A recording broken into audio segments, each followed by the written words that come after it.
Cruise ship समुंदर में डूबने वाला था, तब रूस ने सबकी बातों की परवाह किए बिना सोचे समझे नीचे जहाज के केबिन में लौटने का फैसला किया, सिर्फ जैक को बचाने के लिए।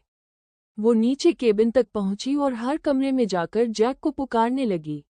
आखिरकार उसे जैक एक कमरे के अंदर मिला, लेकिन उसके दोनों हाथ हथकड़ियों से जकड़े हुए थे। रूस ने कमरे का चप्पा चप्पा छान मारा, लेकिन हथकड़ी की चाबी नहीं मिली।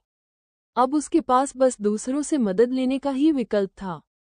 वो तुरंत बाहर दौड़ी। इस वक्त तक समुद्र का पानी निचले केबिन में पूरी तरह भर चुका था।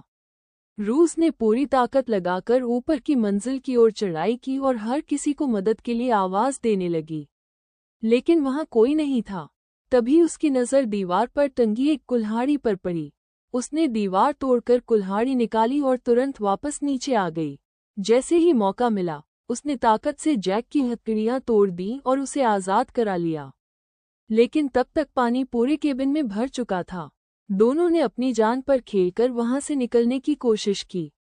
वो किसी तरह ऊपर के डेक तक पहुंचे, लेकिन वहां उन्हें एक बंद लोहे का दरवाज़ा मिला। जहाज पर सिर्फ आधे यात्रियों के लिए ही लाइफ बोट्स थीं। निचली क्लास के यात्रियों को केबिन में बंद कर दिया गया था, जबकि ऊपरी क्लास के लोग डेक पर पहुंच चुके थे। इस हालात में इंसान की असली फितरत सामने आई, कहीं दया, कहीं स्वार्थ, कहीं बहादुरी और कहीं कायरता। कुछ लोगों ने मिलकर एक सोफा उठाया और उसे दरवाजे से टकराकर दरवाज़ा तोड़ दिया। आखिरकार दोनों डेक पर पहुंच गए, लेकिन वहां अफरा तफरी मची हुई थी। डेक पर बैंड अब भी संगीत बजा रहा था। जहाज के कर्मचारी महिलाओं और बच्चों को पहले बचाने की कोशिश कर रहे थे। यह एक बहुत भावुक और मानवीय पल था। जैक ने रूस को समझाया कि वो लाइफ बोट पर चढ़ जाए, लेकिन रूस को डर था कि यह विदाई शायद अंतिम हो। वो जाने को तैयार नहीं थी।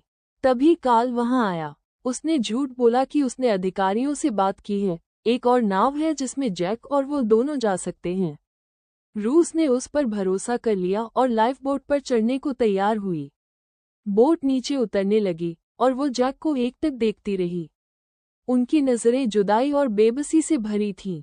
उसे एहसास हुआ कि काल एक स्वार्थी और झूठा इंसान है, इसलिए उसने आखिरी पल में नाव से कूदकर वापस जहाज पर छलांग लगा दी। वो दौड़कर जैक के पास पहुंची और दोनों एक दूसरे से लिपट गए। ऐसा लगा मानो वो हमेशा के लिए बिछड़ने ही वाले थे। काल ने ये सब देखा और गुस्से में अपने नौकर की बंदूक निकाल ली। वो पागलों की तरह जैक पर गोली चलाने लगा। जैक और रूस जान बचाने के लिए दौड़ पड़े। वो पानी से भरे केबिनों में से होकर भागे और एक और डेक तक पहुंचे। जैसे ही वे डेक तक पहुंचे, कप्तान अब भी कंट्रोल रूम में डटा हुआ था। वो जाने को तैयार नहीं था। वहीं कुछ बूढ़े दंपत्ति, महिलाएं और बच्चे भी बचाव की उम्मीद छोड़ चुके थे। जैक और रूस जहाज के पीछे के हिस्से में पहुंचे। वहीं से उनकी मोहब्बत की शुरुआत हुई थी। टाइटैनिक अब धीरे धीरे डूब रहा था। फिर अचानक जहाज बीच से टूट गया और त्रासदी शुरू हो गई। अंधेरा समुंदर और आकाश एक हो गए थे। समुंदर की लहरें हर चीख को निगल रही थीं। जहाज का पिछला हिस्सा धीरे धीरे समुंदर में समा गया। दोनों ने किसी तरह एक रेलिंग पकड़ ली। आखिरकार जहाज पूरी तरह समुंदर में डूब गया। वो दोनों समुंदर के गहरे भंवर से लड़कर ऊपर आए। जैक ने रूस को एक तैरती हुई लकड़ी पर चढ़ा दिया। वो लकड़ी 2 लोगों का बोझ नहीं सह सकती थी, इसलिए जैक ठंडे पानी में ही रहा। घंटों बाद बचाव नौकाएं जीवित लोगों को ढूंढने लगीं। जैक बर्फीले पानी में जम चुका था। उसने आखिरी सांस तक रूस को बचाया।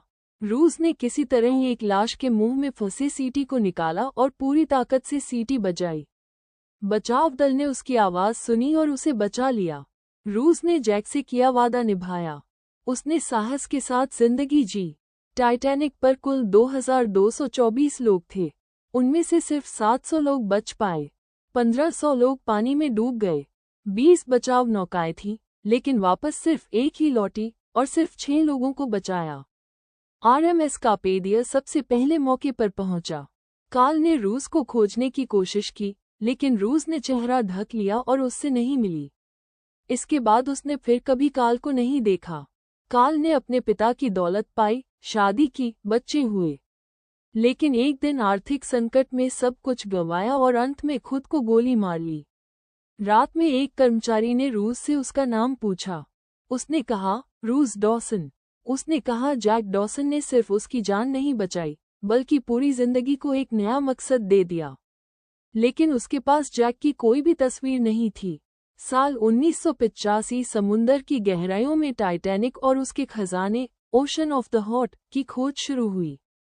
एक तिजोरी में एक पुरानी ड्राइंग मिली, जिसमें एक लड़की हीरे का हार पहने बैठी थी। जब एक 100 वर्षीय बूढ़ी औरत ने वो ड्राइंग देखी, तो उसकी आंखें भर आईं। वो लड़की वही थी, रूस डॉसन। 84 साल बाद रूस वापस उसी जगह आई जहां टाइटैनिक डूबा था। वो जहाज की नोक पर खड़ी हुई और ओशन ऑफ द हॉट हार को समुंदर में फेंक दिया, ताकि वो हमेशा जैक और उनकी मोहब्बत के साथ समुद्र की गहराई में सोता रहे।